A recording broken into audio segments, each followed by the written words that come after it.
घने जंगल के बीचों बीच, जहां ऊंचे ऊंचे पेड़ों की छत्रछाया से सूरज की रोशनी छनकर आती थी, वहां अन्या नाम की एक मेहनती चींटी रहती थी।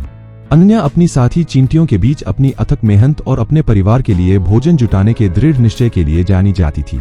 हालांकि अपने मेहनती स्वभाव के बावजूद किस्मत ने उसके लिए अचानक और अप्रत्याशित परीक्षा रखी थी। एक धूप भरी दोपहर, एक कलकल करती धारा के पास भोजन की तलाश करते समय अन्या के छोटे छोटे पैर एक काई से ढकी चट्टान पर फिसल गए और वह ठंडे, तेज बहते पानी में गिर गई। धारा के खिलाफ संघर्ष करते हुए अन्या ने खुद को बह जाने के कगार पर पाया।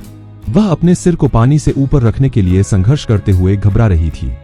जैसे ही निराशा उसके दिमाग पर छाने लगी, एक नरम फड़फड़ाहट की आवाज ने अन्या का ध्यान खींचा। ऊपर देखने पर उसने एक दयालु कबूतर को अपने ऊपर मंडराते हुए देखा। एक कोमल कूक के साथ कबूतर ने तेजी से पास की झाड़ी से एक बड़ा पत्ता तोड़ा और उसे अन्या के पास पानी में गिरा दिया। पत्ते को पकड़कर अन्या ने खुद को सुरक्षित पाया, निर्दयी धारा के चंगुल से बच गई। अन्या की आंखों में कृतज्ञता के आंसू बह निकले जब उसने कबूतर को उड़ते हुए नीले आसमान में गायब होते देखा।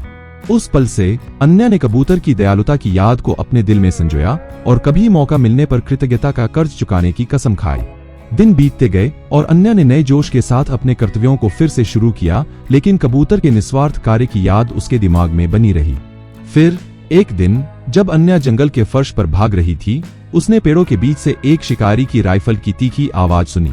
सहज रूप से उसने ऊपर देखा और वही कबूतर दिखा जो अब शिकारी के निशाने का निशाना था।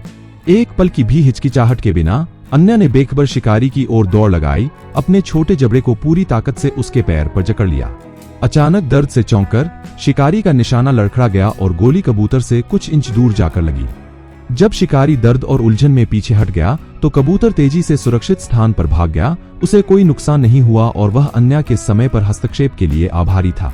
और उस क्षण में चींटी और कबूतर के बीच दयालुता और पारस्परिकता का बंधन पक्का हो गया, जो प्रतिकूल परिस्थितियों में करुणा की स्थायी शक्ति का प्रमाण है। अन्या और कबूतर की कहानी के माध्यम से हम सीखते हैं कि दयालुता के कार्य चाहे कितने भी छोटे क्यों न हों, सद्भावना की लहरें पैदा करने की शक्ति रखते हैं, जो उनके आरंभ के क्षण से कहीं आगे तक गूंजती हैं।